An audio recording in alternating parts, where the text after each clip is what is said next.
Adventure seekers, welcome back. When we left off last, we had come face to face with a hydra in the great swamp, and we had a choice to make. Should we fight it? Run away!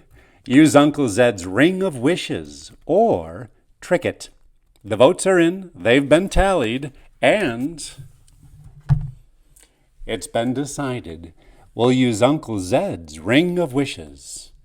Tell me, what could possibly go wrong by using a magic ring?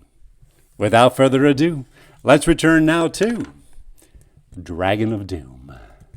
I'm going to use Uncle Zed's ring of wishes, you say, as you open the thong that binds the small bag given to you by the council. No, Morgan, it's too dangerous. It's too powerful for you to use, and we don't know what'll happen. It could kill you, argues Hinoki. Those hydra heads aren't exactly thinking of my health, you say, as you place the ring on your finger. It slides on loosely. Yet, even as you look at it, wondering how to use it, it begins to shrink until it fits your finger perfectly.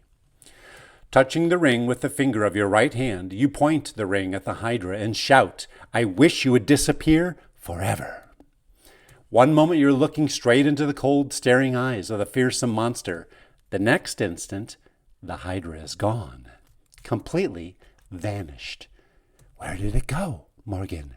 Whispers Saffron, peering out from behind you. I don't know, and I don't care, as long as it stays gone. Oh, thank goodness the ring worked and nothing terrible happened to any of us, says Hinoki. One can never be sure with such a powerful item. However, you should think about one thing. Some rings of this sort are only good for 3 wishes. You just used one of them. We don't know if there are any wishes left. If we should get in trouble in the future, we won't be able to count on the ring. The future is still the future, you say as you take the ring off and place it back in the little sack. I'm just glad we're alive and still have a future to consider. Come on, let's get going before the Hydra's big brother comes looking for it. Please, it says here, please turn to page 32. I am weary. The mighty Shen thinks as it forces its great wings to lift for yet another beat. I am tired of man and his petty battles. His greed for gems and other treasures is not for the beauty they contain, but for his own selfish interests. Man knows nothing of the secrets contained in the heart of a ruby, the mind of an emerald, or the eye of a sapphire. He is too busy killing and destroying. Perhaps man has been a mistake.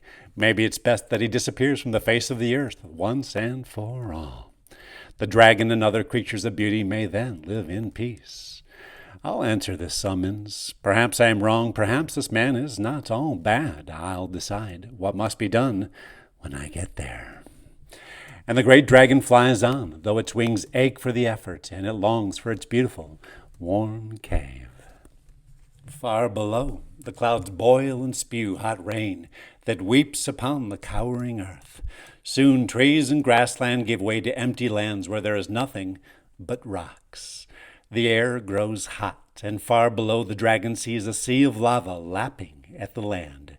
Ah, the end of the world. Sighs the dragon, and it begins to descend. It seems as if you've been walking forever. The swamp is now far behind you, and a thick mist wraps itself around you. From time to time, you feel the ground rumble beneath you. Jets of hot gas fill the air with a stench of hot metal.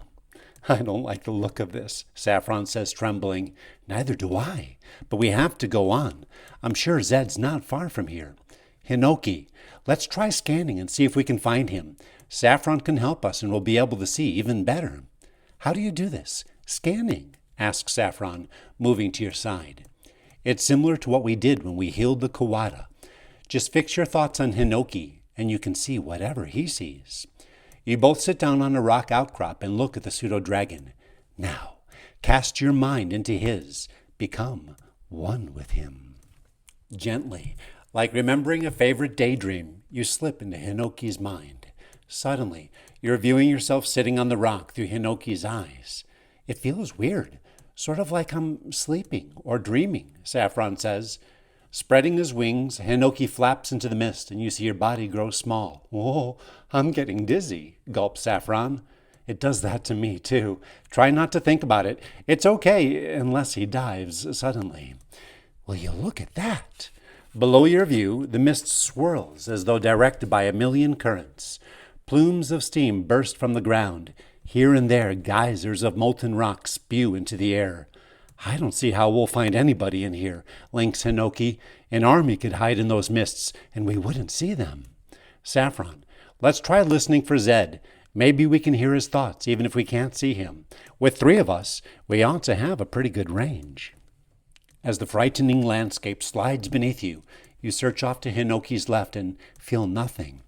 You repeat the process straight ahead, again without success. Finally, as you focus to Hinoki's right, a dry, cracked voice slides into your mind. Concentrating deeply, you find you can make out snatches of the words. Should be here soon. No, he'll grant my wish. Cannot refuse me.